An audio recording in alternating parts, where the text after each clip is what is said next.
Hopefully you have a horse that's starting to really accept and understand the harness and accept and understand the vehicle. What we want to start adding in now is the horse really accepting and understanding us being in zone 5, asking for control. So if we were to look at our horse from a side view, zone 5 would be behind the horse. Okay? Zone 1 would be up here, and zone 5 would be behind the horse. So we're going to be behind the horse, teaching him and controlling his movements. So what we want to do is we want to make sure that we're really particular in using porcupine pressure. We don't want to cheat the horse by using rhythmic pressure. We all know that rhythmic pressure backs up our steady pressure, which is really 100% accurate. But with this, we want to really isolate steady pressure. And we want to really not cheat the steady pressure. We want to make sure that you're getting it with steady pressure.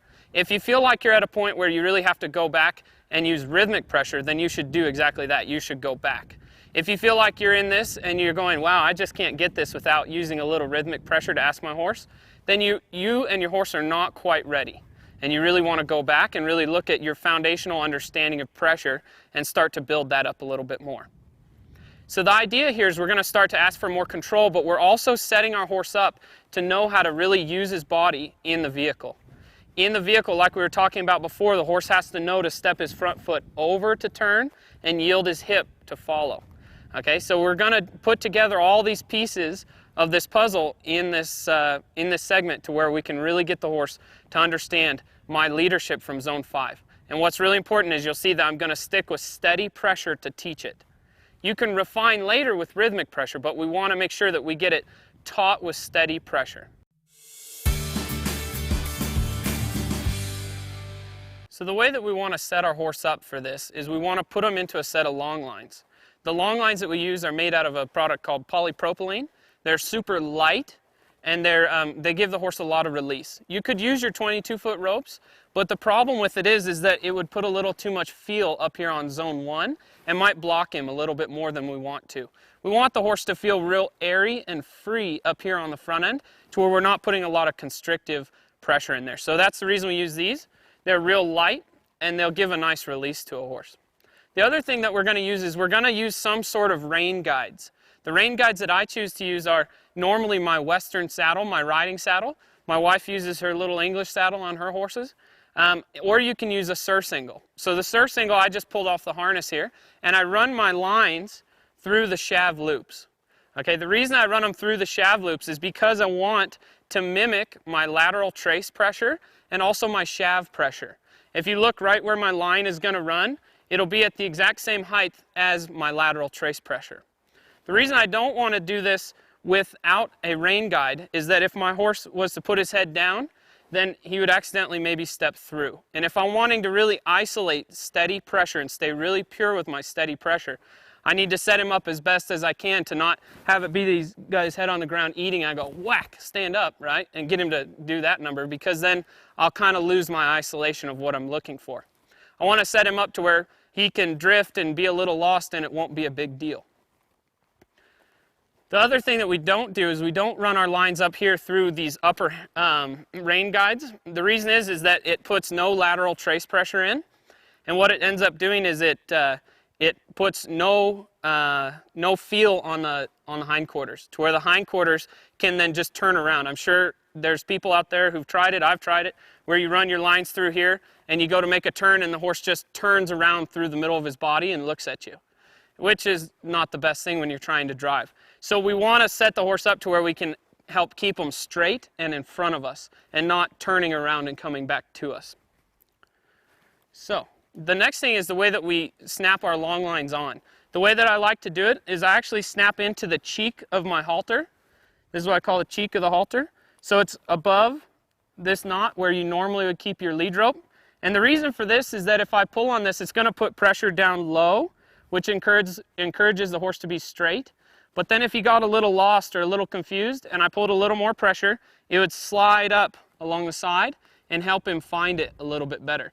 And eventually you'll develop up to where you won't even see this slide at all. You'll just see the snaps stay right next to the knots.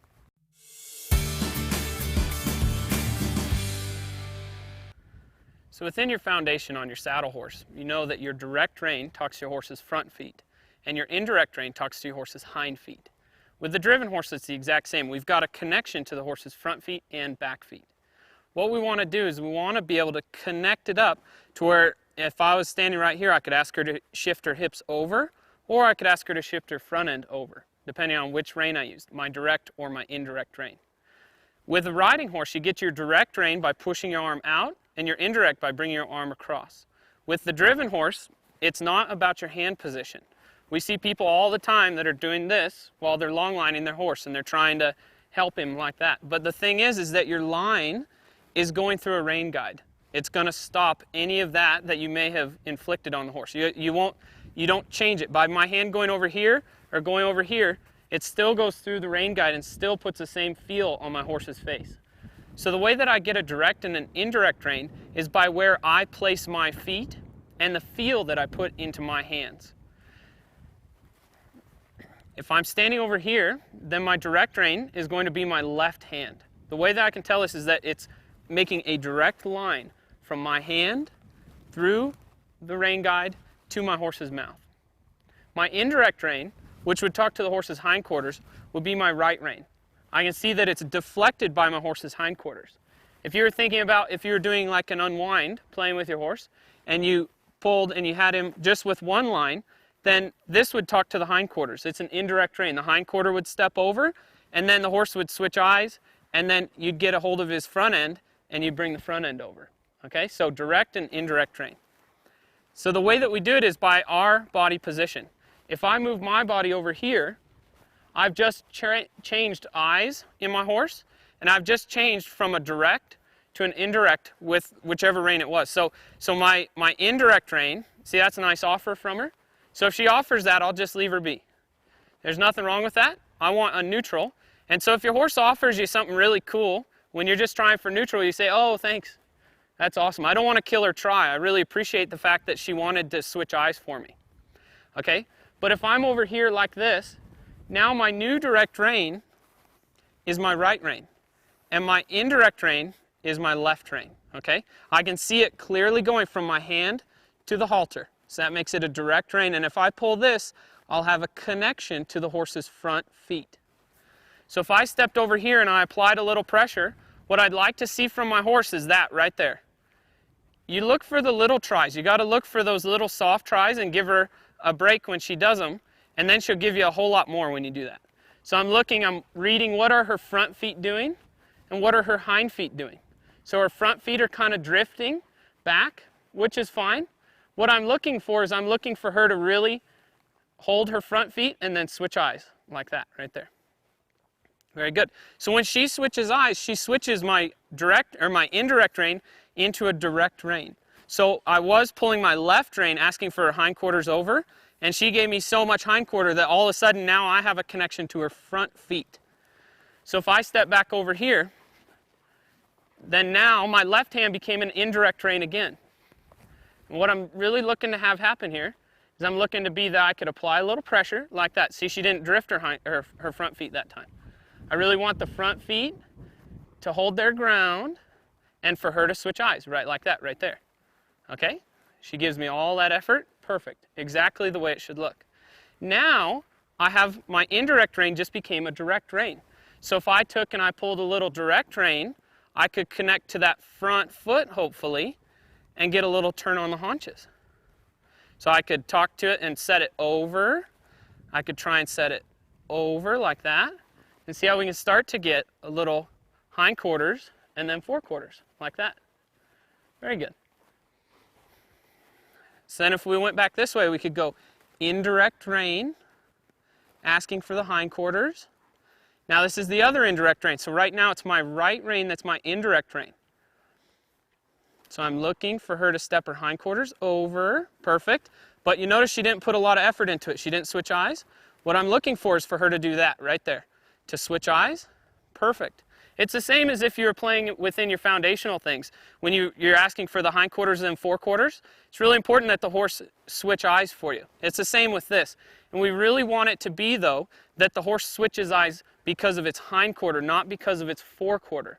Okay, it's kind of like if you guys have ever tried to ask for a horse to yield its hindquarters and then it just pushes its forequarters across you, never even yielded its hindquarters.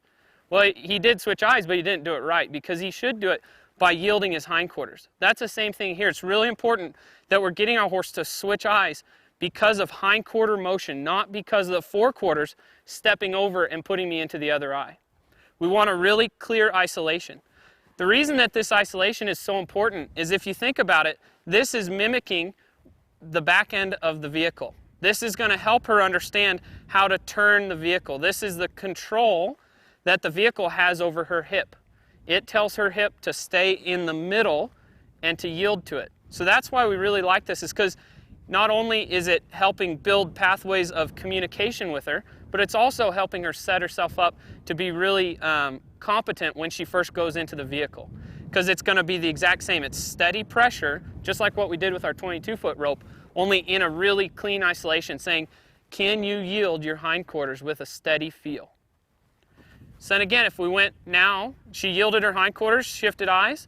Now if I pulled my right rein, I have a connection to her right front foot. Good, and you'll notice she's drifting her hindquarters. She's drifting her hindquarters with the turn, which is very good. That's a nice drift. What I'll do though, is it's not the drift I was really looking for. So what I need to do is try and move my feet a little bit more to stay in position, and it'll anchor her hindquarter. Like that.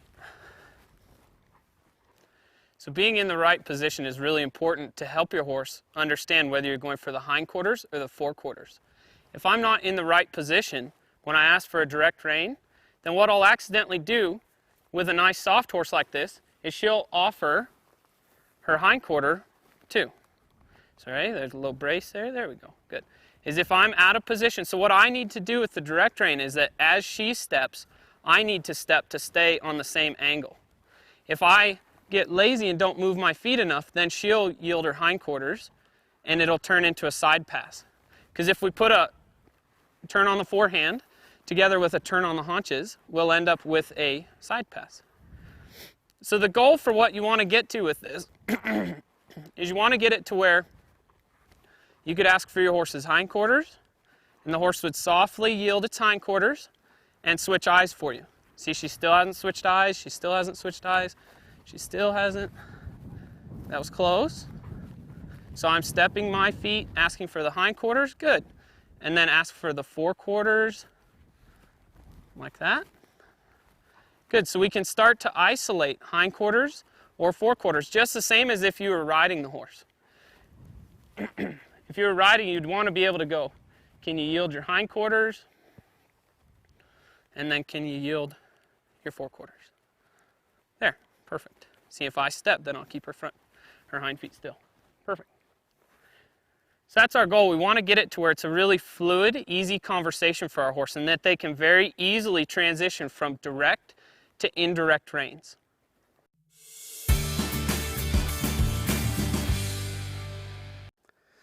All right, so what we're going to play with now is we're going to play with long lining with my wife's horse, Sapphire. This portion of the program is really important. It's really important that you take a lot of time getting your horse to accept and understand leadership from Zone 5. So what we're going to do is we're going to go ahead and put Sapphire in a set of long lines. So you can go ahead and put your long lines on there, dear.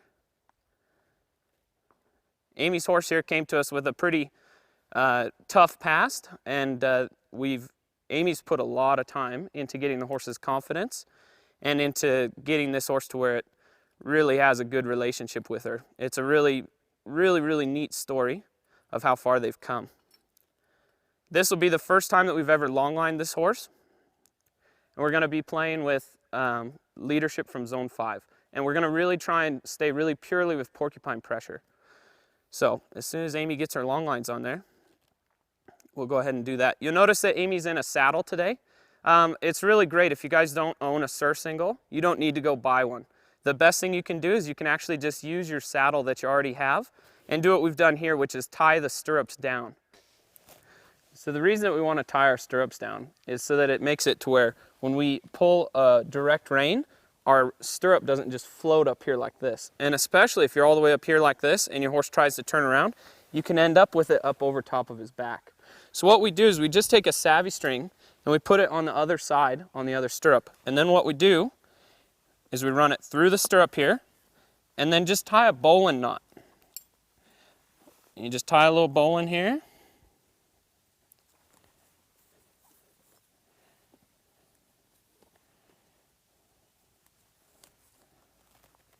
And then take your excess slack and then just half hitch it up here.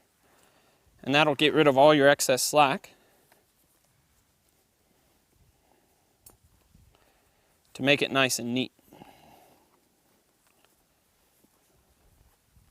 That way, when you pull a rein, it'll only go so far. The idea is not that we tie them down real tight to where they can't move. It's just that it'll go to about there and then it'll stop. And the neatest thing is, if you think about it, when you're riding your horse and you do a direct rein, you use this leg to push the front end over. It's going to be the same thing if you're doing a direct rein from behind, or you're over there in zone 5, right, and you're asking for a direct rein, and you pull this, it'll pull this over here if the horse is a little confused, and it'll put a little porcupine pressure on the other side, right where your leg or your heel would be asking for the forehand. So something that happens a lot of times on accident is that when you put your long lines on, you can put them in where you snap your lead rope in. And what's really important is that we don't do that, because of the fact that if our horse needed a stop, like I was talking about yesterday, it would ground out too soon on the horse's neck. And also, the reason for this is that if the horse got a little confused, this would pull up to the side and act like kind of like a side pull and could really help your horse feel its way through a tough spot. So what we like to do is we like to keep them snapped in here on the bottom.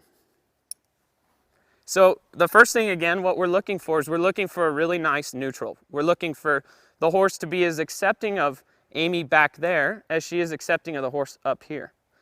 If your horse looked like it was really unconfident with you going back there, that's a foundational problem. It really is not a specializational problem. And by staying with your specialization, all you're going to do is confuse the horse. So what's really important is that if you felt like, you put your horse into long lines and you just had a lot of impulsion or really couldn't find a nice neutral, then you really should go back to one rein, because at one rein you have the advantage and you can really help your horse. Very good. So now Amy, if you were to just kind of move your feet around and make sure that she was really confident with you kind of stepping over here. Perfect. Yep. Good. And you can walk in and maybe pet her on the hind end. Great. Atta girl. Perfect. So it's pretty normal for your horse to kind of look at you a little bit like that. That's really good. She's just paying attention to what Amy's doing. It's not that it's enough to affect her feet. It's good that the horse is kind of staying interested in what Amy's doing. So we felt like your horse was pretty relaxed in a neutral. Then you could step off to, let's go ahead and step off to her right side. Good. Step off to her right side for me there. Good. And then go out to the end of your long lines. Good. So a really natural thing to happen is to accidentally creep up your long lines. We all like to be closer to our horse to try and help them. But for this, we're trying to really isolate. Remember, the isolation is what's really important here. And so what we want to do is have a really clean isolation in what we're doing. So we want to stay with that remote control. We don't want to be right in there, right on the horse's hind end. We want to be out there on the end of the lines. Perfect. Good. So then if you were to ask for your indirect rein, which would be your left rein, what we'd like to see is your horse just keep her front feet still and step her hind feet over. Good. Oh, man. So this is the first time this horse has ever done this, and that's exactly the way it should look. If your horse has a really solid foundation, this should just snap right along. It shouldn't be a really big thing. If it's really tough for you to find, then you really need to look at your foundation. That is really cool. I'm really excited about that. That was awesome, because that horse just kept its front feet still and it felt that indirect rein and switched eyes. Beautiful, really beautiful. So let's go ahead and try it one more time, just to make sure we didn't just get lucky on your first try there, sweetheart. Good, going out to the end of your lines for me. There you go. Good, so if the 4/4 goes, that's a really natural response for a horse. What she did right there was for her 4/4 to go and for her also to go with the feel. Okay, so if the 4/4 steps over, remember that your direct rein is what your connection to the front feet is. So your direct rein, if you're pulling a left indirect and you're standing on this side of the horse, your left rein is your indirect and your right rein is your direct rein. So if you pulled that indirect rein and the horse stepped its front feet over, then you need to go ahead and stop the front feet with your right rein. And then go back to neutral as soon as you get the front feet stopped. Another thing that we saw right there is that the horse really followed Amy's feel and really went with Amy's feel, which is a really nice offer, because that's something we've asked of this horse for years and years and years. But for driving, we really need to get the horse seeking our release more and following our feel a little bit less. So what we really want to do is stay with that pressure, just like what Amy did, until the horse really steps over. The release isn't for backwards. If Amy was to let go right there, she'd have taught her horse just to back up. What's really important is we're trying to teach the horse to find the release and to step over. Very good. And it's important too that you don't kill your neutral. So you want to just, if you lose your neutral, just go back and find your neutral again. Very good. So then now this time, if she backs up, just kind of stay out there at the end of your lines. And we'll just let her drift. It's a nice offer that this horse is giving. We've asked this of this horse before. We've asked the horse to draw backwards from zone 5. And it's a great thing that she's offering. So we don't want to kill that try. But what we don't want to do is we don't want to encourage it. So the way that we don't kill the try and we don't encourage it is we just stay neutral. And we just float the same distance away from the horse as what we start off at. So if the horse was to step backwards, 2 or 3 steps, then Amy would just float backwards with it. Not putting any more pressure, but not taking any pressure off. Until the horse found its feet and goes, oh, well, that wasn't the answer. If you stop and put your hand up and create a stopping spot, then you'll encourage the horse to back to it. And then you'll encourage more backing. Very good. So if you step over there, we'll try again. So we found her feet again. She's nice and relaxed. And we'll see if we can find a turn on the forehand. Very good. Very good. Good. So the horse is doing exactly what everybody's horse will probably try to do. And that was really perfect because the horse was just going with the feel.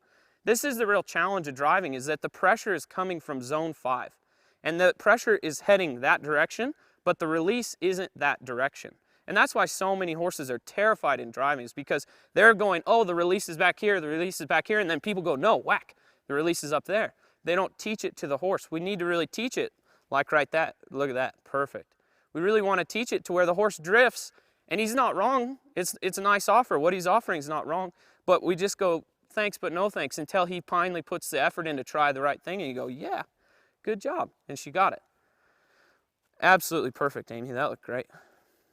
Good, you can try one more time for me. That was a really good. Good, you notice the horse licking its lips there. You'll see that playing with this stuff is going to be just like the most relaxing thing you could do with your horse. I've had people say it looks like you drugged my horse. They look so relaxed. And it's because the horse never really gets into a spot where you're going to go, no, wrong answer, and chase him. What we're going to do is if he goes wrong answer, then the pressure just stays. It's not going to build. It's not going to make it harder on him. It's just going to stay until he finds the right answer. That was absolutely perfect. Good, and so the horse switched eyes again. That was really good. So if you want to try back the other way, we'll see how the other side looks.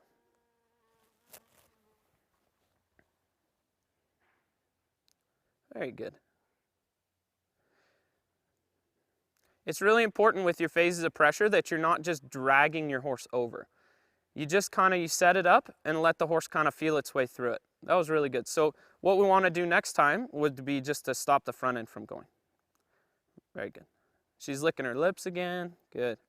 Hopefully we'll even get her yawning. Good. Perfect. You'll notice that Amy's not using the direct rein unless the front feet go over. There you go, and you can go again. So she hasn't really put a lot of effort in towards really stepping over yet. There, that was nice. Good. You could ask again.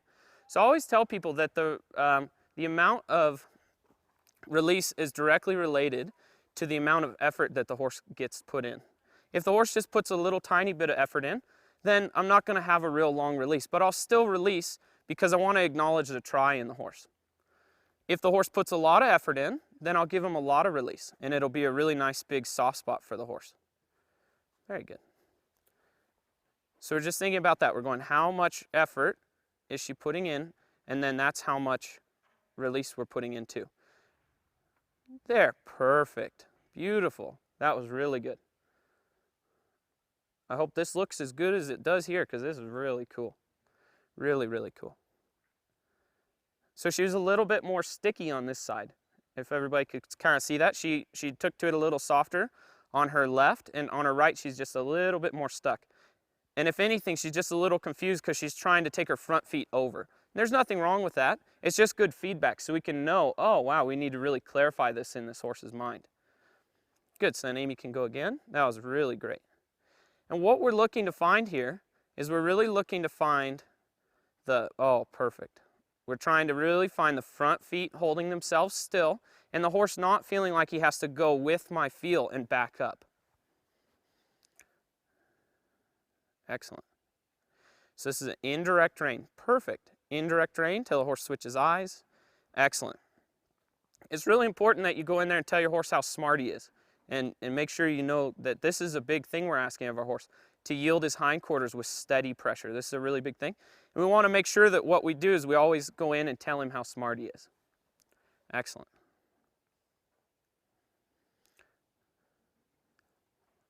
Very nice. See there, the horse actually offered what we were going to go for anyways at the start. So we say, awesome, that's really good. Good, so then if you wanted to, you could ask for the left indirect. And then just bring her front and back. Good. So this is a horse that the turn on the forehand is a little more difficult for us, but you can see that she's going to be really easy to get the turn on the haunches. She's going to give a lot with the turn on the haunches. So it's like I was talking about earlier, we really need to think about it's a links in a chain, and each chain link is just as important as the last one. If you were hanging by a cliff by a chain link and one broke, you wouldn't think that that was the least important link. They're all important if they're hanging your life on it. So just really think about that. That hindquarter is really important, and you'd want to continue to play with that until the horse really developed a really clean, clear response to it. Very good. So whenever you're ready there, aim, if you want to do the turn on the haunches. So that would be a direct rein. So you're set up to do the direct rein there with your left hand. Yep. And then try and keep your hand in if you can. There you go. Good girl. Perfect. And then step your feet my way. So as the horse steps, I really want the driver to step also. The reason for this is that if you don't step, you're going to cause the horse to move his hip over and you'll get a side pass. And what we're looking for here is just a really clean isolation of the turn on the haunches. You can see that this horse is going to be super, super crisp and clear with the turn on the haunches. So ready, aim, you can try again. And this time, as she steps with her left foot, then I want you to step also over here behind her tail. Perfect. And what we want this to look like and to feel like is kind of like a marionette. If you think like a marionette playing with the little puppets, then they're going to be able to control each and every foot. They could pick up the left foot, the right foot, the front foot, the back foot. Okay, it's the same thing here. You can see that Amy's getting really great control over a horse's feet, where she's getting it to where that left rein, the left direct rein, should really connect to the left front foot. And what I want to be able to do is I want to be able to pick that foot up and set it over, and then in a few more steps, I'd like to be able to pick that foot up and set it forward. So the first thing though is we have to really get a good connection between the rein, your horse's brain, and the front foot. And that's what we're getting here. Good, so you can do one more direct rein for me. So what we're looking for is the rein, her brain, and then I want to connect it to her front foot. And what I'd like to see is that little left foot step over right like that. Perfect. Just like a marionette. She can just pick up that left front foot, and that is going to be the most handy thing that you can have when you're in the cart, to where you can just say front foot step over, or front foot go forward, because that's how you really turn a horse in a cart. Excellent. Now if you wanted to do your right rein indirect and then right rein direct. So it goes indirect to direct. So she's going to go hindquarters with the indirect, and then, oh, don't take your front feet. Perfect. Perfect. Until the horse switches eyes. Good. And then you could go again if you wanted. There you go. You can kind of go to the end of your lines for me there. Thanks. It's a really natural thing to want to be closer to our horses, and we're going to always do that, but we have to really break that habit in our minds to where we're really getting it super, super crisp and clear that we're in isolation of the horse here. It's about the rein and her body. It's not about Amy and her body. It's the feel and the energy that Amy's putting into it is in her hand. It's in the rein, and we're trying to really isolate that so that we can have it super pure for the sake of the horse. Very good. So that was good hindquarters. You can still see some drift backwards. And when we see that drift, we just say, ha, good. That's really good feedback that we know we need to play with that a little bit more. Very good. So you got your hindquarters, and then let's see your forequarters. Or stay with this rein for me there, sweetheart. Thanks. Very good. Amy taught me a really good thing the other day. She said that what you got to make sure you're doing when you're taking a lesson is that if you start something and the instructor is halfway through saying something different, Stick with whatever you were doing first. Don't switch to what the instructor was saying. And that, who told you that? Was that Walter Zettel? Yeah, that's a really, really interesting little thing to think about there. So, very good. So go ahead and do the 4 quarters again. So you can see the 4 quarters is really strong. A really strong direct rein connection to that front foot. Look at that. Right rein, right direct rein connects to the right front foot. This is the way you want it to look. You can see that that horse does not drift back with the pressure. That horse just says, oh, stick my foot over here. I got it. Very good.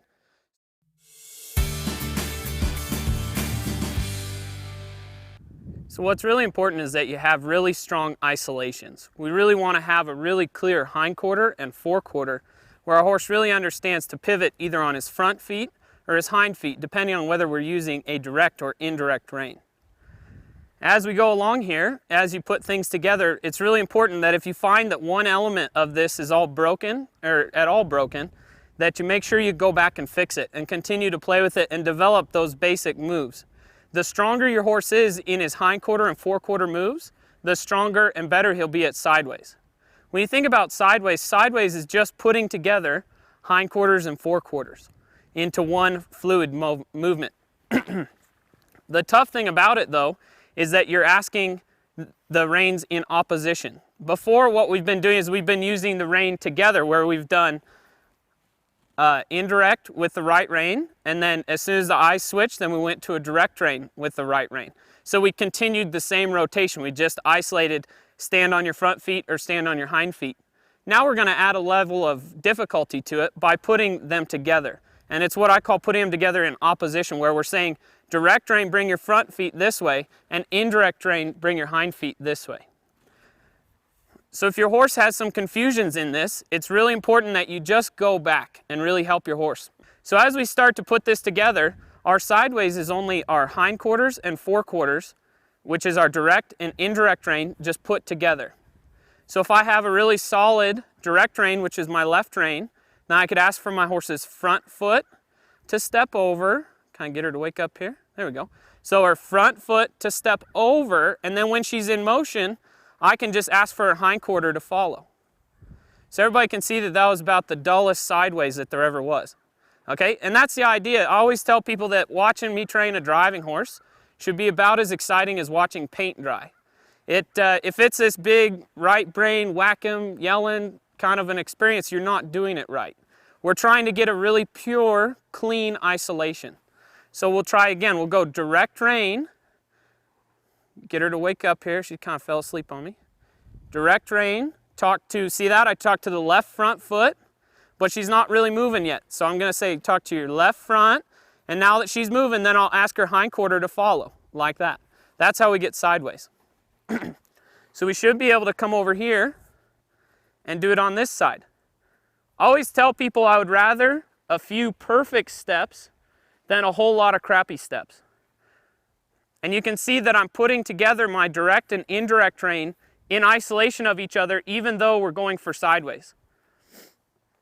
So I'm still isolating. I'm still going direct rein, move your forehand, indirect rein, bring your hindquarters.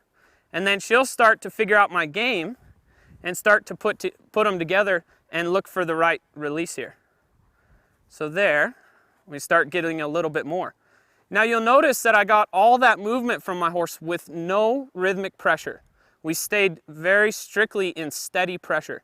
This is really important because our cart is going to stick strictly with steady pressure. It's not going to use a phase 4 that's rhythmic. So like I said before, if you feel like you can't get this sort of motion from your horse, then it's really important that you go back and you really look at your foundation and your horse's foundational level of understanding. So you can see we've got a nice little side pass just on a straight line. We're not going forward, we're not really going backward, we're just kind of holding our ground and going sideways. The idea is I don't really want to see her drifting backward. See, that's kind of a backward drift right there. What I want to see is I want to see her get confident enough to actually drift a little bit forward. So what I really don't want to do is accidentally kill her forward try here. See, that was a little more forward right there. And you can tell if it's forward by if she reaches in front of whichever foot is down. See, that was really good because she kind of tried for forwards at the end of that. So we can start to kind of balance out her thinking and get her not just thinking side pass and back up, but side pass and almost kind of feel into it and feel forwards, kind of like that right there. And I can just break it down. I go forequarters, hindquarters, a little more hindquarter, a little more hindquarter. Perfect. So the idea, a lot of horses, when you do this, you'll find that one piece of the puzzle will not be there quite like you wanted it to be. You'll ask for the forehand, and the forehand will step real nice, but the hindquarters will step out. They'll step the opposite direction of what we wanted. So what we really want to do is, if that happens, just go, okay, well, my hindquarter, forequarter is probably not strong enough yet, and I need to go back and play with that.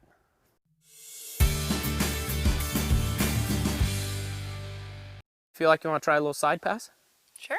Very good. So if the element of the hindquarters isn't very strong, then we know we'll see it not be as strong in the side pass, right? Because the side pass is just direct rein and then indirect rein.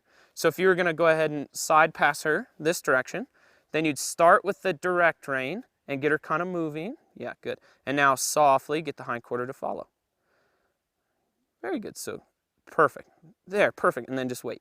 That was really good. That was a really great side pass. It's not going to impress a lot of people, but it's really impressive if you really know what you're looking at. It's a really cool little thing that she's doing there because it's a really soft little isolation right there. Okay, that was perfect. And what's really hard is when we're using our reins on either side of the horse because we're putting a lot of blocking pressure, and it's kind of a confusing feel for the horse. It's pretty easy to do hindquarters with the right rein and then forequarters with the right rein. It's hard to do forequarters with the right rein and then hindquarters with the left rein getting side pass. That's actually a really challenging thought for a horse. So that was a really good thing on the start there. A lot of times what we'll see when we first do this with a horse is we'll get hindquarters, or we'll get forequarters going, and then we'll ask for hindquarters, and then the forequarters will just step back. So if that happens, we want to just isolate and just really stick to the hindquarters. Very good. So you can try another little side pass step whenever she finds her feet. Good. She's finding her neutral really nicely there. Good. So good. Connecting to the right front foot. Ooh, and then get her hindquarter to come back. So what we don't want to do, the number one thing that a horse really needs to not be doing is turning through the middle of its body like that. Can you see that if she was in a vehicle and she did that number right there, she'd have just bound herself in the cart. It's what I call binding a horse in the cart, and a lot of horses fall down and really get really hurt in a cart. Because if you think about it, if he does that number, he's got all this pressure on his shaft and he's pushing out, and his feet are going to fall, and he'll fall that direction. I actually saw a guy one time at a sale, and he had a horse, and he said the way you turn him is opposite, because he didn't understand this thought here. And what he would do is he'd pull the left rein, he'd bend the horse like this, and the horse would move his feet that direction. Or he'd do it the other way. And the reason was because he'd bound his horse in the cart. He just would bend him like this, and the horse would bind, and the horse didn't know to step over. The horse was trying to push out with his hip, and then he'd just walk out with his hip and go that direction with his hip. So it's really important that we don't train our horses backwards. We want them to be doing this the way that they're supposed to do it. So what we don't want to do is really see that hindquarter step out. Very good. And if your horse does that, then all you do is you just ask for the hindquarter back. It's not a big deal. We just want to make sure we're really aware of it. Good, so just get the hindquarter back. Perfect. Perfect. Absolutely perfect. Absolutely perfect. So you could kind of see that this horse, if we'd have just thrown her in the deep end of the pool and told her to swim, she'd have gotten lost, right? If we'd have just thrown her into a cart, because you could see the way that she naturally wanted to do it would have bound her up and would have gotten her stuck. That is so good, Amy. Good job. That is really perfect. So we got the hindquarter really good. Good, and you try sideways one more time. So as you do this at first, it's really important that you not overdo it. There is a real line in the sand of too much. And what we don't want to do is get to where we really frustrate the horse and overdo it. Excellent. Absolutely perfect. So you could see right there that the horse's thought was right where we wanted it to be. That was really, really good right there. Perfect. That's awesome. Good job. Good, and then you can go back the other way. Good girl. Very good. Perfect. And then the hindquarter to follow. Ooh la la. Perfect, absolutely perfect. This is the way it starts. It looks just like this. So what we want it to be is we want it to be no dust as we're going out here. We want to be able to look out, and I want to see no dust. You notice that we have not gotten this horse's dander up at all. We just have had it be a really soft, sweet experience for her, where she doesn't even realize. That's it. At the end of the day, I want her not even to realize she's getting trained to drive. I just want her to wake up and go, wow, I'm a driving horse. I don't want her to go, holy crap, they put me through the ringer to get me to be a driving horse. That's not the way I want to do it. The way I want to do it is where the horse just, she doesn't even realize it, but she's coming right along to becoming a nice driving horse. Very good, Ames. So if you want to go back the other way for me. All right, no, sorry. Keep going the same way. You're right. Amy's got me really well trained. She can tell me something just by looking at me. That's all she has to do. Just give me a look and I know exactly what she meant. Very good. So that's just really good feedback right there. So it's a little lack of connection there. So we want to talk to the front foot, perfect, and then hindquarters. Oh man, absolutely perfect. So that kind of little bit of lost is really good because you can really help your horse then. If they get that little bit of lost, you go, oh man, thanks for telling me now and not telling me when we're in the cart. So it's really great. If she does that, then you go, cool, because we can help her and we can play with that within our isolations.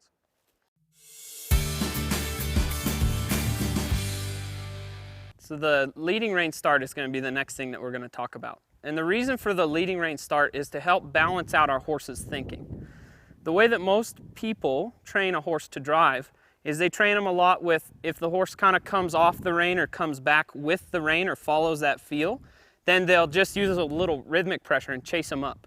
And what I like to do is I actually like to stick with steady pressure and help the horse find forwards because of the steady pressure. The biggest thing I find that this really does is it'll help balance out your horse's thinking to where he'll feel that pressure and he won't just automatically try and go with it. Okay, it's really good to have a horse following a feel, but for driving, for a horse to really be competent and therefore confident, he needs to really understand to feel into the pressure. Okay, so what we really want to do is we want to balance his thinking to where we could cause him to move his feet forward with a steady rein. This is the same sort of thing that you'd do if you were riding a horse and just tipping him to get him to go forward with a direct rein. It's just a direct rein. So the other thing about this is it's going to help balance out your thinking too. Get you to start thinking about releasing for the horse starting to feel forward and teach the horse to not always just go with the feel, but to go and feel into the feel a little bit. So what we'll do here is we'll do a little leading rein start with Peaches here. And what I want to do is I want to do a direct rein. And I'm going to go direct rein, and when she kind of tries for forward, then I'm going to let go. See, she's just trying to follow my feel, and there she tried a little bit, so then I'll let go. This is a very, very subtle thing that it takes a lot of time to get really great at, and it takes a lot of feel. But if you can learn how to do this and cause a horse to go forward with steady pressure, it's a really, really valuable thing to him, and it's really valuable to you. There, see her start to feel forward a little bit. So you could see that her thinking was a little unbalanced. Her thinking was very much towards going with my feel. And what most people would have done is they'd have done a little direct rein, and then if the horse didn't go, they'd whack him on the hind end. But if you think about if somebody whacks you on the hind end, you go like that, right? You hollow out, and you don't go forward with good posture, right? With power. This will cause your horse to go forward with power and as a response instead of as a chasing him forward. So we want to cause the horse to want to go forward because of steady pressure. So right there, that was a nice little try for forwards. It was also sideways. And the nice thing is that your horse will probably try and give you all the other things that we've been playing with. And if they do, you just say thanks. That's awesome. There's nothing wrong with that, but you just continue to ask for what you were looking for in the first place. So I won't let her do that, but there we go. Good. And she's starting to think a little bit more forward.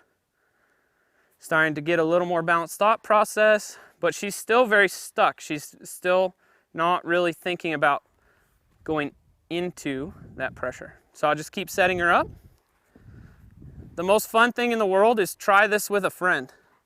You long line your friend and see if you can long line your friend and get them to find forwards. You can't tell them first, but see if you can get them to find forwards because of steady pressure straight behind. It's a real challenge. So there she wants a little feed, and I'll just ask her to step forward. Good, so she stops again. That's really good because that gives me another chance to practice. And I'll ask her to go forward, right there. Good, perfect.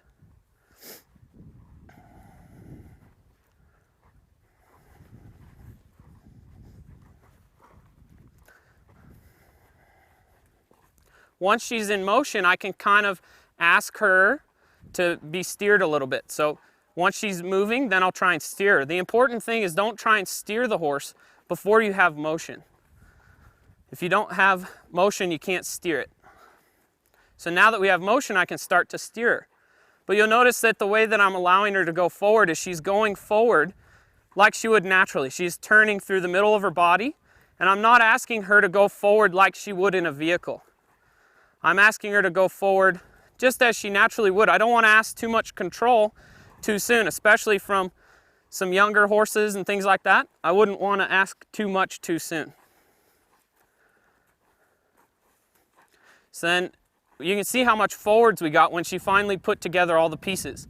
When she finally realized, oh, he wants me to go forward, then we got lots of nice forwards, and it's nice and relaxed, and she's rounding up to go into it. She's not hollowing out and putting her head up to go forward.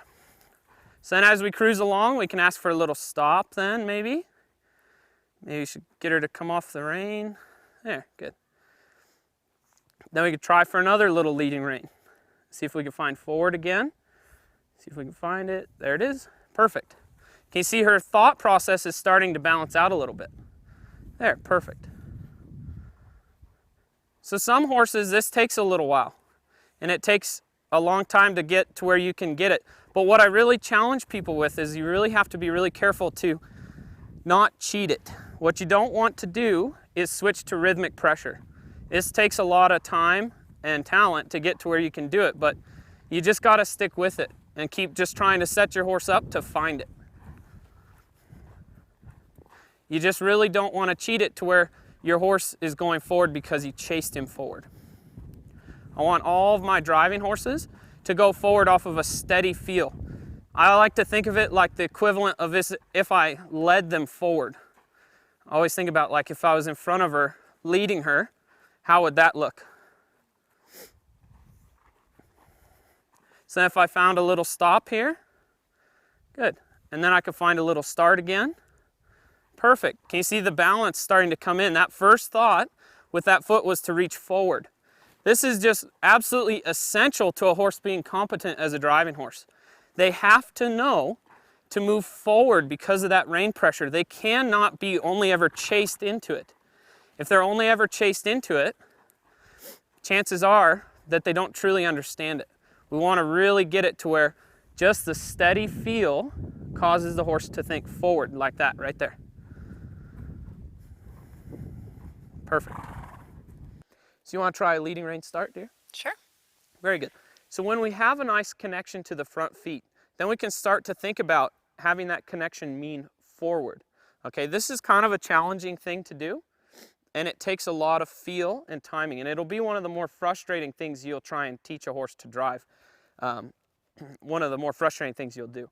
And it's good. It's really good for you. It's going to be really good for Amy because it balances out your thinking, and it's also really good for your horse because it'll help her not feel so much backwards because of that steady pressure. It's going to help her start to really think, oh, let's go into it instead of always just going away from it. Very good. So if you want to try it. Good. Do you mind just talking me through it really quick and just tell me exactly what you want me to do? Yep, good. So what you're going to do is start with a direct rein on this side, so on your right side. Yep, and then what I want you to do is you'll see her. It's going to go mind, flexion, weight, feet. That makes sense? And turning, what I found is that turning is naturally a forward motion. Horses turn and go forwards, okay? We teach them to stop and turn, right? But they naturally, turning is a forward motion. You watch them just naturally walking around, it's a forward motion. So she'll offer us forwards, and what we have to do is we have to release for that forwards. And we have to say, yep, right there it was, okay? So very good. So what we'll do is you can go ahead and try it, and you're gonna look for her mind, flexion, and then weight and feet. And you'll watch, if it gets to feet, you held too long, okay? So as soon as she tries a little bit for forward, There, good. Very good. So by all technical means, that was a little bit forward. Okay, if you look at the sand there, she went forward about 2 inches. Awesome. That's the way it starts. That's really good, right? Rome wasn't built in a day, and it's a brick by brick kind of a thing, right? So that's awesome. That's the way most people's horses do it. Okay, that's the way they'll all start off looking. They'll go, oh yeah, neutral, step my front foot over. But it was a forwards over, so that's a really good sign. If it was a backwards over, then we wouldn't have gotten any forwards. Okay, but that was really good, Aim. So go ahead and try one more time on this side.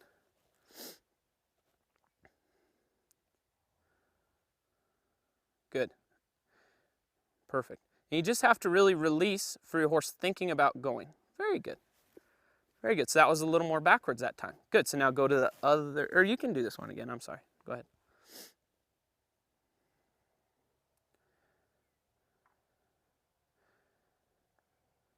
Good. Perfect. Perfect. Absolutely beautiful. See, that was forward right there. We got almost a full step of forwards right there. That was really good.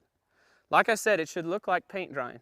And you'll see this horse is going to start going, all right, you put me in a puzzle now. How do I fix this little problem you put in my way here? What is the answer to the puzzle? How do I solve this puzzle? Good. So you can go for the other side for me. Good. And Amy's doing a really great job of doing what a lot of people have a really hard time with, and that's keeping her feet still. The idea is that we're traveling this direction, okay? And so we're gonna do direct reins back and forth until the horse starts really feeling more forwards. See there, that was beautiful. Good hind foot there. Very good. So what we don't wanna do is really do a ton of, oh, perfect. Beautiful. You can start to see the relationship building. You can start to see the relationship between Amy's hand, the rein, and that horse's brain and its foot. Okay, we're starting to see it's all starting to come together into a bigger picture here, to where the horse is going, oh, maybe you mean step forward from backward pressure, not always just go backwards with backward pressure. Perfect. Beautiful. And if she wanted to offer you a little forwards, then we say, oh, cool. So the way that people mess this up, there you go, good, is that they'll try and turn the horse before they get the horse in motion. So don't try and steer until you get forward motion. Perfect. And this is the way every horse walks forward. They're gonna walk forward looking like a cat creeping along. Perfect. Now you can steer because you have forward motion. But if your steering rein kills your forward motion, then you know, wow, we don't quite have everything driving with the direct rein. If the steering rein kills it, it's forward motion. We need it to be that we can steer a horse and not affect his footfall. Perfect. Absolutely perfect, Amy. So Linda has a thing that she's come out with called the game of contact. And the game of contact is very similar to the way that we're going to train driving horses. It's not the same, but it's really similar, and it really helps you in your understanding of what we're doing here. This came to Amy with astounding easiness. It's really, really cool how easily this came. And the reason it came so easy is she has so much education already. And so I really, really encourage everybody to get a hold of learning how to do the game of contact. It's really great, whether you're a rider or not, it can really help you. And it really has a wonderful thought process and thought line there that it's awesome how quick this is coming to Amy. And the reason is Amy's a game of contact actually instructor. And she's really big into the game of contact and plays with this horse all the time in it. So it's really cool to see how easily the driving stuff's coming to the horse. Very good. So go ahead and give us another little leading rein off this way.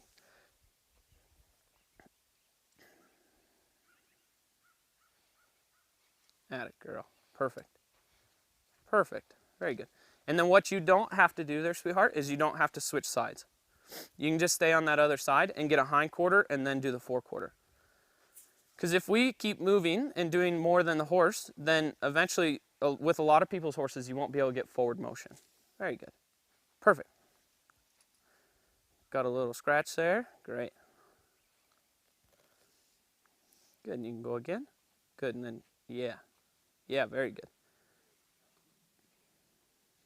Awesome.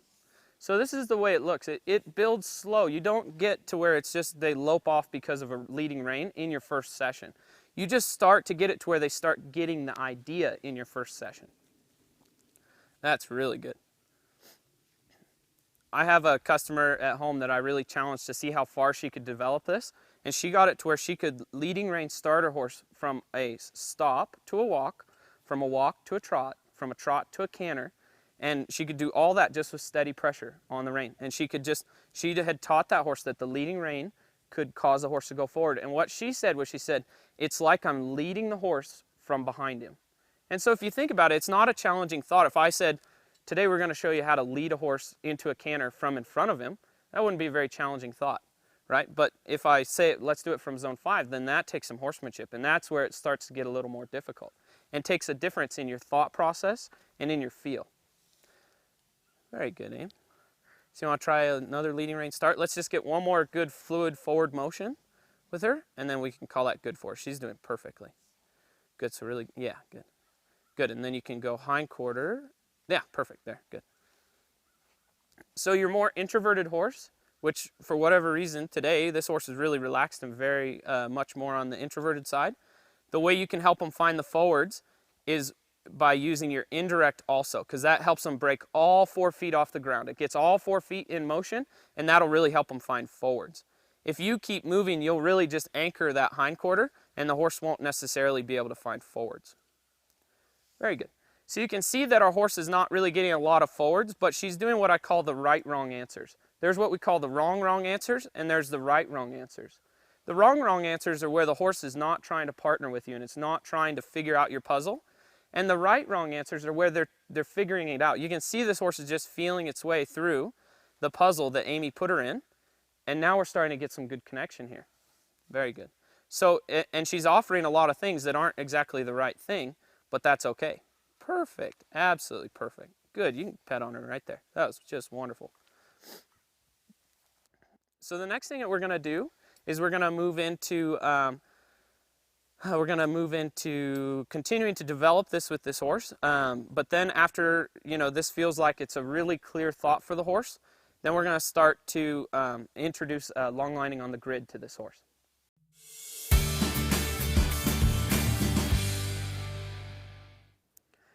Now that we've got our horse moving forward, it's really important that we're stopping them in the right way.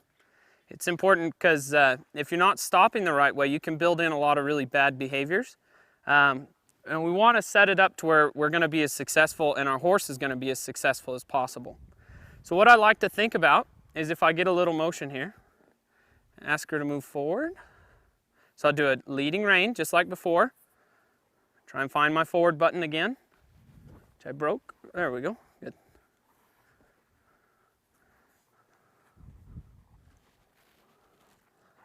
Find a little forward button. Very good. So now if I had a horse that really had a hard time finding its forward button, the thing that I would not want to do is do too much stopping. Because if I did too much stopping, I could really kill its try towards forwards. So it's really important that as you're going along, you're not killing your horse's try or making them not feel like they really want to put any effort into forwards. So now that we've got a nice fluid forward, I'll walk you through how we'll stop. So the way that we'll stop is it's the same as with everything we've done before. We're going to just go through our phases where we'll go and we're just going to settle into our stop. We're going to walk along and we'll kind of come in straight behind her and we'll go phase 1, 2, 3. And then on 4, I was going to stop my feet, but she stopped her feet before I got to phase 4. Okay? And then I let the horse release its own pressure. What's really important is that you not drag your horse back to a stop. If you get to dragging your horse, you're going to get into a tug-of-war match that I guarantee you'll lose. So it's really important that I just build a post, I pretend to be a post, and I stop, and then she puts her own pressure on. She takes her own pressure off, and that's not my deal. I set it up to where I go, it's going to come on soft, so phase 1, 2, good. And see how she stopped herself and then released her own pressure. Maybe she put a little more on there, and we'll see if she can take that back off again. But what I really don't want to get into is really dragging the horse around. Where people get into trouble is they drag the horse backwards, and they offend him, and they'll actually cause the horse to want to go forward more when they get into that kind of tug of war, because the horse doesn't really want to stop. So this is the nicest way to get the stop all the way from the rein to the horse's brain down to his feet. There, that was a great little offer. Wasn't really what I wanted, but we're playing with stopping. So the last thing I'd want to do is make her wrong for offering me what I was looking to play with here.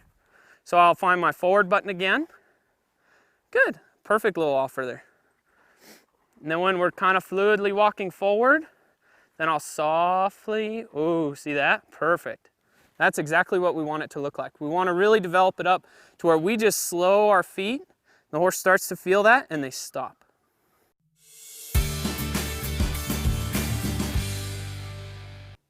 So we're going to keep adding together all these elements and keep building the puzzle for our horse. We've got hindquarters, forequarters, then we've got sideways, now we've got forwards and stopping. And if you put all those together, those are the moves necessary for a horse to competently move in a vehicle. If you think about the way that the shabs, like I said before, like they force the horse to be like that. They don't allow the horse to drift or to push out with his hip.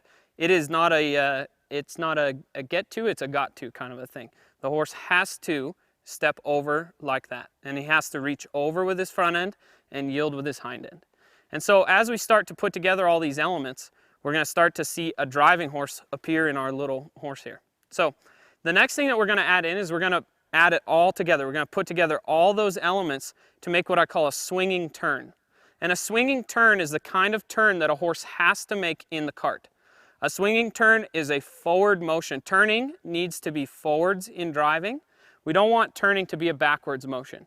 If the horse is backing and turning, he's showing that he doesn't quite understand the pressure up on the front of his body, and he's yielding to that, whereas we need him to really go into that and feel forward. That doesn't mean that we want him to run off forward. We just want him to feel forward, okay? So now we're going to see if we can add in all these pieces. See if you can see the leading rein, which is going to cause our horse to swing forward and out. Leading rein, the direct rein, causing the foot to step over. The indirect rein causing the hindquarters to follow. And the two-handed stop to find a stop. So we'll see if we can swing our horse here. So what we want to do, what we want to see, is we want to see her starting to put together all of the pieces of the puzzle. And what I want to see is I want to see her reaching out like that right there, right like that right there, and not sucking back. Can you see how she's not coming back to me? She's stepping out in the turn, right like that there. So if I come along and I go, oh wow, that was perfect for half a turn, but then it busted on me halfway through. She quit really feeling forward and looking for a forward door. Then I know that I need to go back and play with my leading rein start. Or if I feel like her hindquarter is really getting left behind, then I know I need to go back and play with my indirect rein.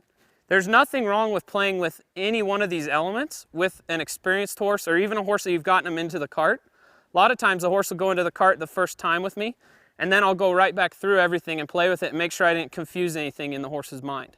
We want to make sure that we're really being diligent about keeping things really crisp and clear in the horse's mind so that they can put them together really smoothly. And if I feel like I play with my horse or I drive my horse and one of the elements is broken, then I know that I ought to go back. See her reaching forward, but her hindquarter is a little left behind right there. So I'll ask her hindquarter, good, good. And what we're really looking for is I want her to step out and turn.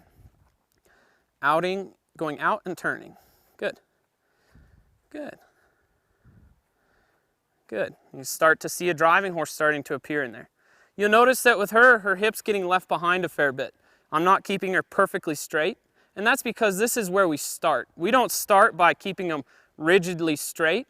If you think about it, the way we start is we start with a lot of freedom and a lot of input from the horse, and we slowly take more and more and more control as we go along. So we really want to build that up. Well, I'm not going to take too much control at first because I just kill her try. So I want to make sure that I'm really trying to preserve my relationship with my horse and her try in what I'm asking of her.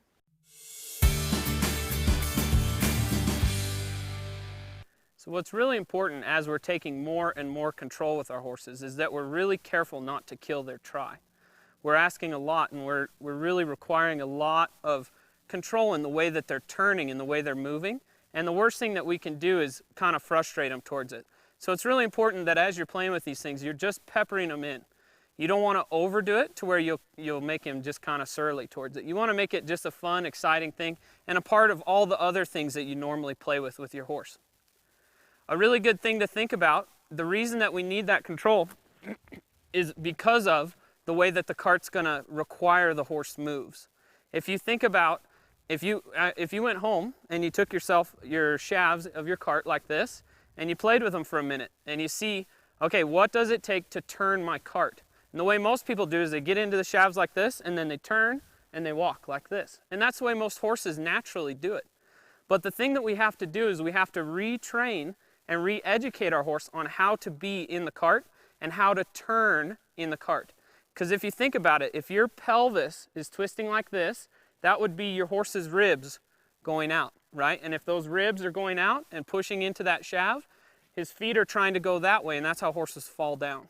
It's really important that we teach the horse to step over and to yield with his hip. So something you can do when you go home is just feel your shafts like this, and then try and keep your shoulders parallel to your hips, and see what that takes, because that's no bend, and see what that takes to turn the cart. And you'll feel that it requires you to side pass if you're not going to turn through the middle of your body.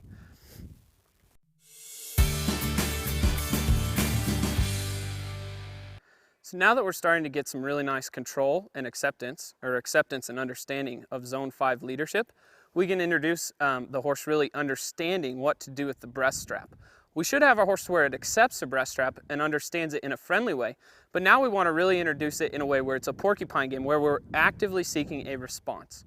So the response that we're really looking to find from our horse is we really want the traces and the breast strap. If you look, we've got traces and then trace extenders, which is just two 12-foot lead ropes running up around the front end of our horse and back to Amy's hand here.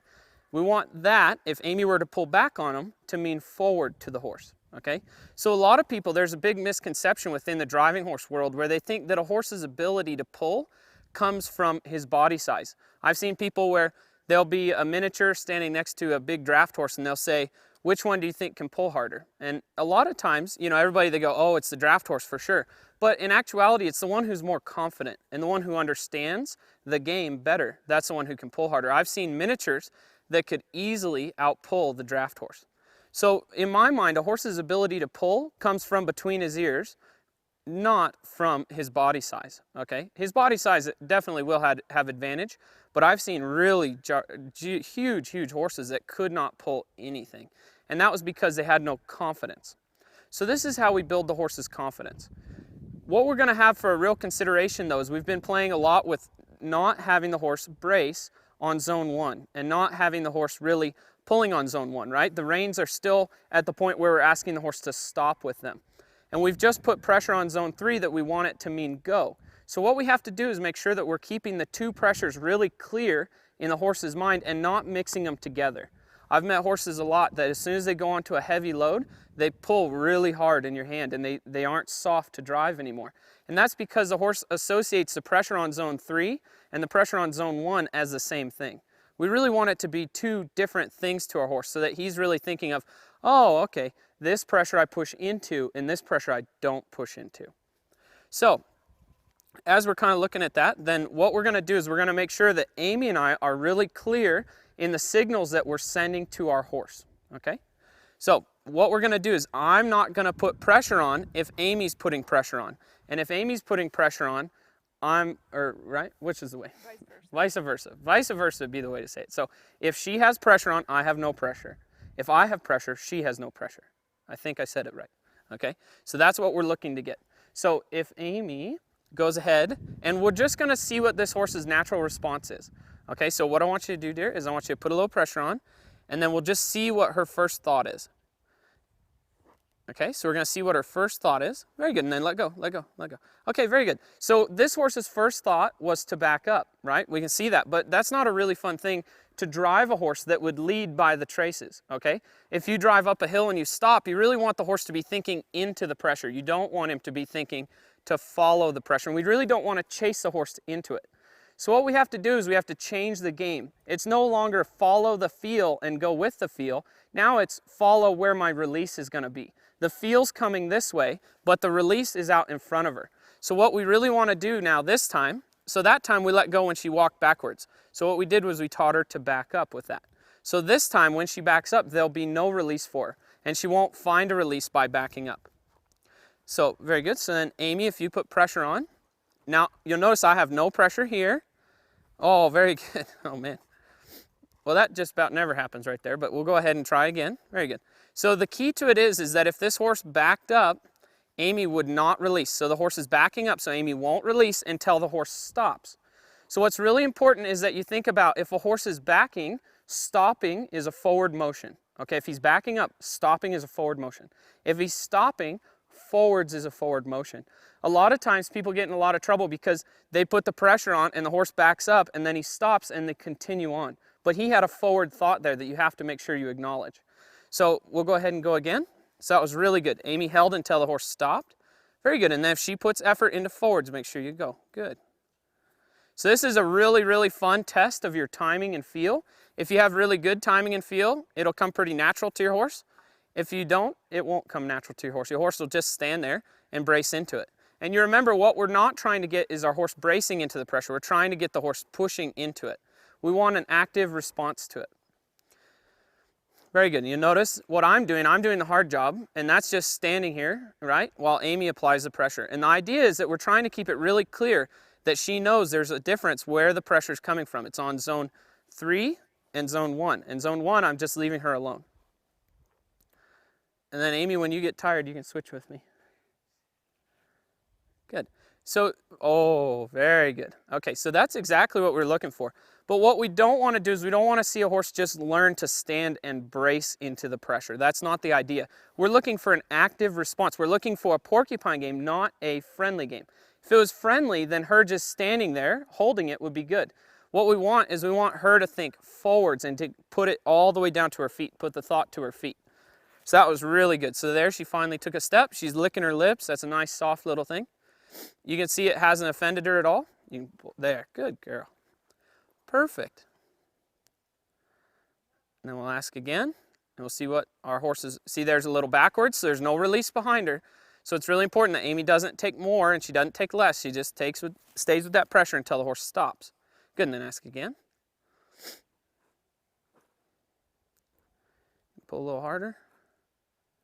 There, good, there she went.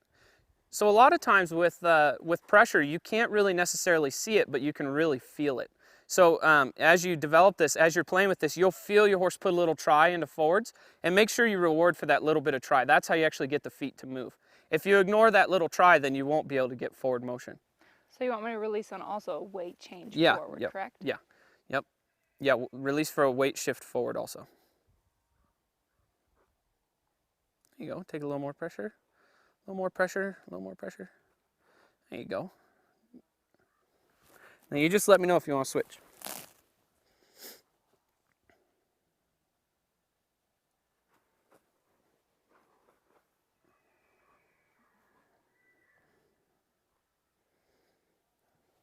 Want to switch? Here, we'll go ahead and switch. Good, so now it's really important that we switched. Amy, make sure she stays really soft on the reins. I'll put a little pressure on here. There, good. Now go again.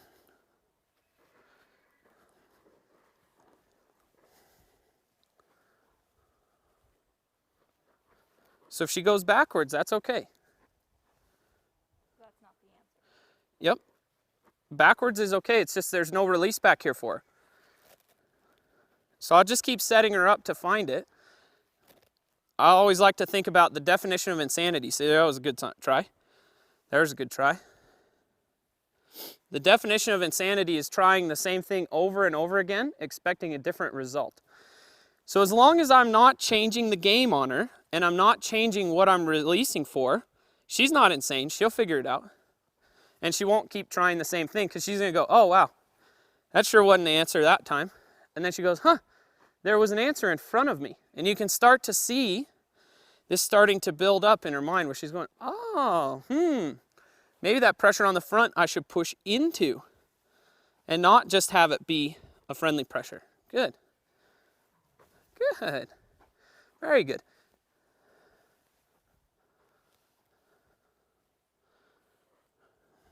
Good.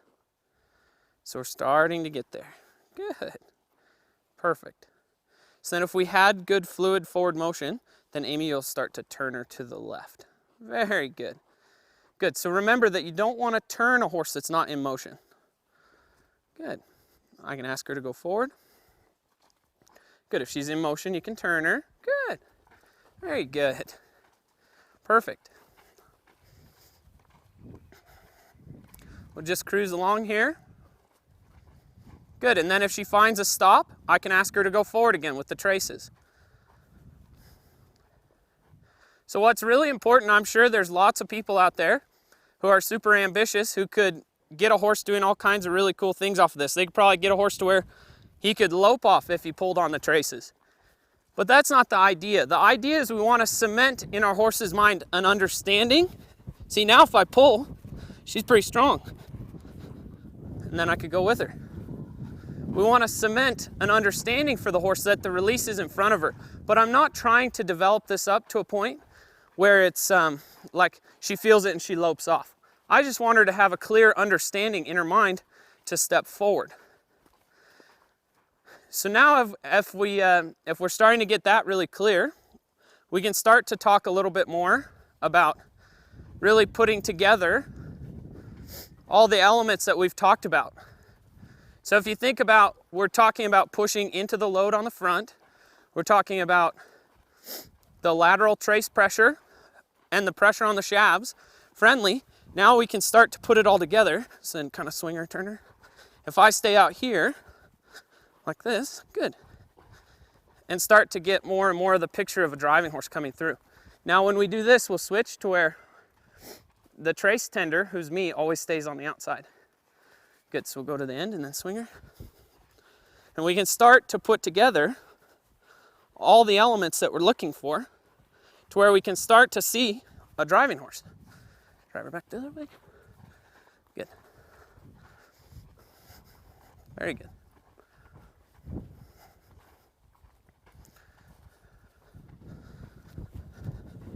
Once you're at this point, you can play with this for a long time. So now find a nice neutral, a nice stop. Very good.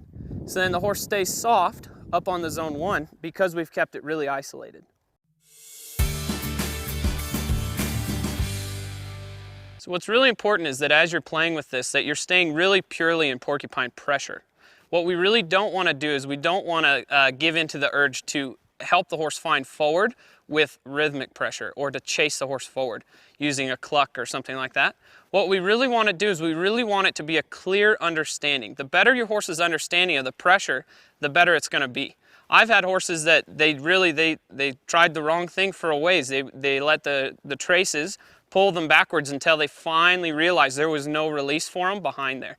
And they finally realized, they go, oh, the release is in front of me. And it was really, really good for the horse.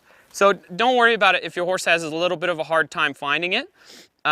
You just want to keep playing with it until you can get it. And just really stick to steady pressure until your horse really is able to find forwards. So now that we've seen this with Peaches, we're going to go ahead and try this with Sapphire and see how that looks.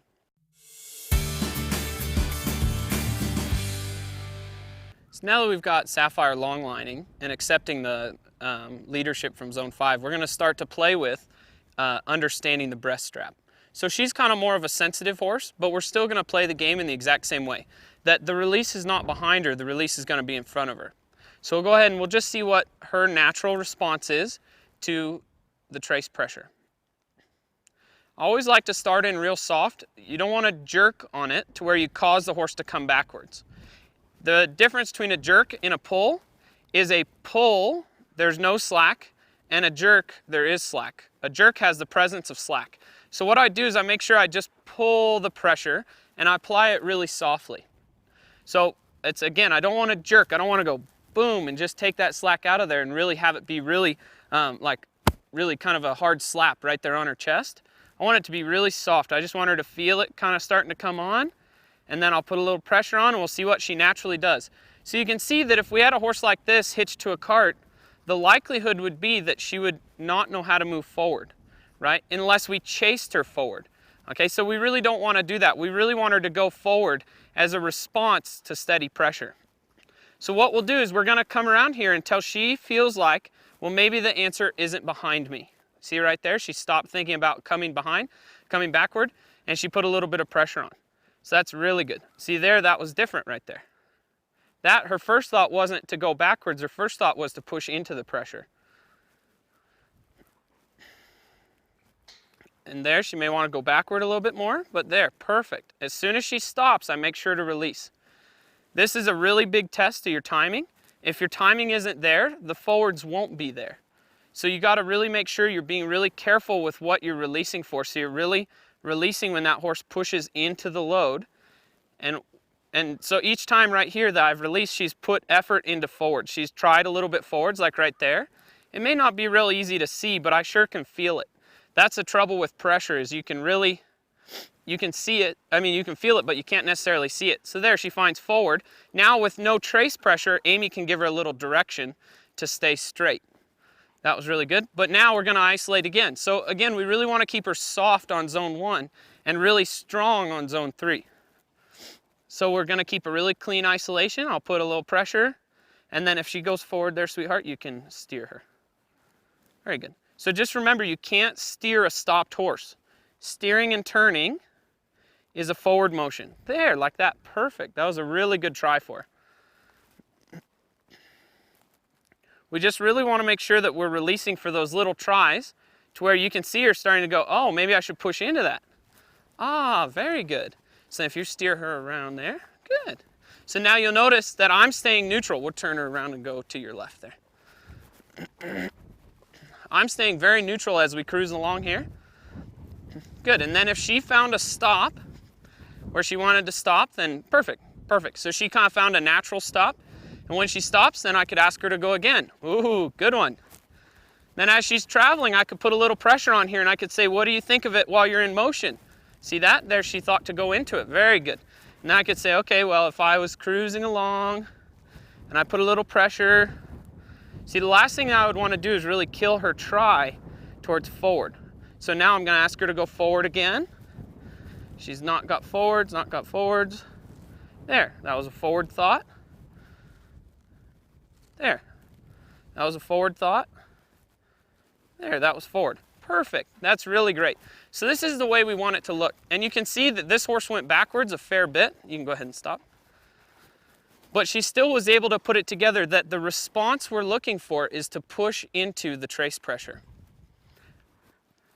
Very good. So we'll go for one more start here.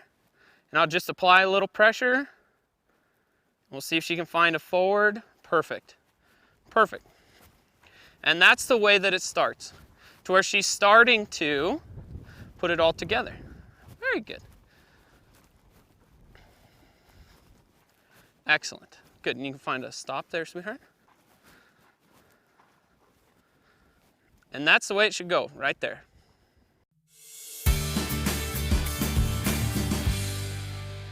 So the next thing we're going to talk about is long lining on a grid. If we thought of this as our area that we're going to be long lining in, the way that the cart requires it to be, and the way that I see it, is in straight lines. I don't see it in big curvy lines, because a cart, if you think about it, the cart won't side pass out around turns. The cart is going to require a stop and a side pass, not a bending out and around turn. So if we played with this grid here, then what I would do is I would drive my horse and I'd be traveling, say, from south to north. And I was traveling along and I wanted to go to the west. I'd be traveling along, and what I would do is I would long line my horse until I came to the intersection of the direction that I want to travel.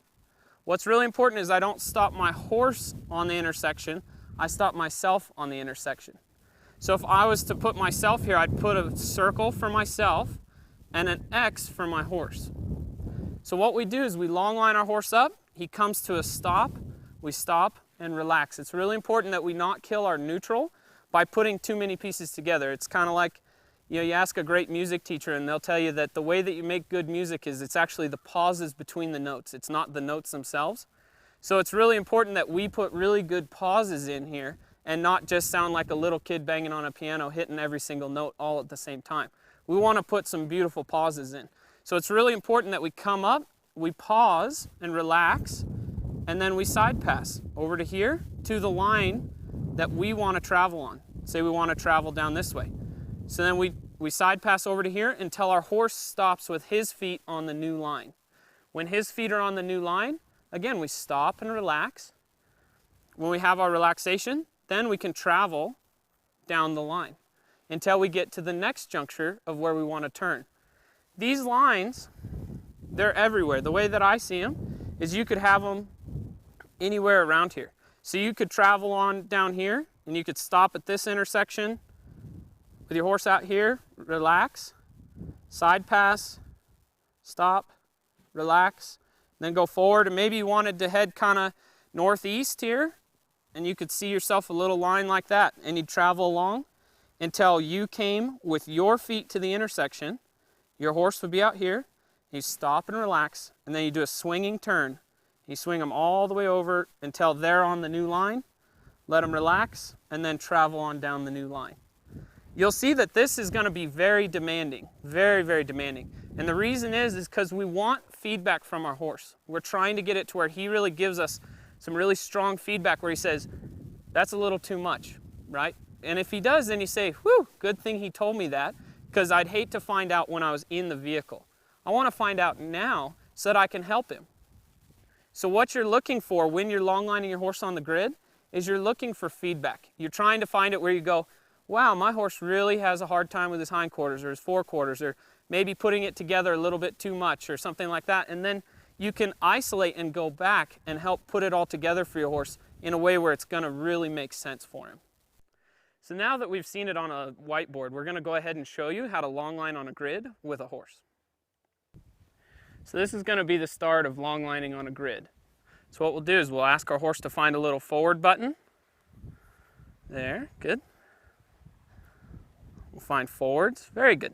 So we're going to cruise along here, and you'll notice she's not really seeing the straight line that I'm seeing, which is all right. We'll cruise over here until I get to the point where I kind of want to turn, and I'll softly come to a stop like that. Then I'll ask her to swing over. We'll try and put together all the elements that we've been teaching her. Swing her over. Hopefully she'll keep feeling kind of forward. See, she's a little sticky. There we go. Good. There, good. And notice that my feet don't move. Now I'll find another stop and relax. And then I can ask her to move forward again. I'll do a leading rein start. See if I can find a forward button. There it is, right there. Good. Very good. So you notice that this horse is really thinking her way through this. She's not really got all the answers 100% down pat, but that's okay. This is how it starts. And I really want a horse to really softly try and feel their way through this puzzle that I've put them into, because I've put them into quite the challenging little thing here. So now I'll see if I can swing her this way, because I'd like to go back the direction I was going. Ooh, much better. Now this swing's way softer. Oh, a little brace there. See if we can get her moving again. There we go. Good. Perfect. Good. Good. And then we'll find a stop when she's on the line I wanted to be on and relax. Then we can find a little forward button. So what's really important is that the easiest way to do this is if you put a pattern to it. And if you can use any of the patterns that you already use, just modify them to fit these sorts of turns. So you can see that I asked a lot of her for a couple of turns. Now I'll let her just kind of turn naturally through a turn. The idea being that I don't want to control her too much. I can just build up to it. And then I can come back here, and I'll find a nice little soft stop. Good, see she's on a little bit of pressure, so she can take her own pressure off. There, good, perfect. Nice and relaxed. It's nice to be able to approach your horse a fair bit. I like to come in and tell them how smart they are when they're giving me a good try like that. Then I'll come back out. Then I could ask her to swing back over this way. So I'll go hind or forequarters. So leading rein. See there, she's giving me feedback. She's going, leading rein isn't that great. And then indirect, bring your hindquarter, direct, and indirect. And we'll try and give her a little leading rein start so she really feels forward like that. Good. Oh, but I blocked her a little. There we go. Good. Perfect. And then we'll relax. So you can see that it's not like military school. It's not perfect, cookie cutter perfect. It's just, you're just trying to play with the horse and to build in that control. You don't want to just put them in it and be like, all right, this is going to be military class. You got to go straight, stop, turn straight. You just slowly build up to that. You want to just give them a few nice little soft turns, and then maybe we'll say, oh, you were so smart that time. This time, I won't even ask you to turn like that. I'll just let you kind of softly walk the way that you naturally walk. See, and then this one, she can just kind of naturally turn. And what I want to do is I want to build it up to where I could control her hip and get her to swing through every turn. But this is where it starts. It starts just with softly starting to get that understanding up to where she goes, oh, I get the pattern. We go over here, you let me walk over to here, and then we'll stop and turn and then stop again. So we'll come over this way. Very good. Little leading rein start. You can see this really helps every element that I've taught her before be a little more clear, because we're starting to put it together and she's starting to go, oh, I get it. Good. We'll go direct rein. Perfect. Perfect. And then indirect rein. Perfect. And then direct rein. Good. Maybe a little leading rein for forwards. See if she can find a little forwards. Yeah, good. Good. Perfect. Good. And find a little forward. Good. And swing her all the way till she gets to the line that I want to go on. So it's really good to play with this until you feel like you've really mastered it. There's nothing wrong with staying on the grid or long lining your horse on the grid for a long time. It's really good to help balance out your horse's thought and to help really start to put together all the pieces. So the next thing we're going to show you is we're going to start to see, I hope everybody can see, a driving horse starting to appear. You can start to see the way that she knows how to move and the way that she knows how to feel forward and not just come backward. You can start to see a driving horse starting to appear. As we go along here, it's really important that you make sure that you're wishing in the right direction. The direction that you wish is really good. I learned from an old guy in Manitoulin. He told me, he said, if you're a pilot and you're on the ground and you're wishing you were flying, that's good. There's nothing wrong with that. But there's nothing worse than being in a plane and wishing you were on the ground because it's not going right. And it's the same thing with our driven horse. It's really important that everybody make sure that you're wishing and moving in the right direction, and the direction is towards being hitched and towards competence. It's not about just being there and getting there. And so it's the same idea as we would rather be wishing our horse was hitched and wishing that we could be there than being there and already being hitched. So that's where we're going to leave you, is with really make sure that you're working towards the right idea and putting it all together to where it all comes together in a really clear understanding for your horse.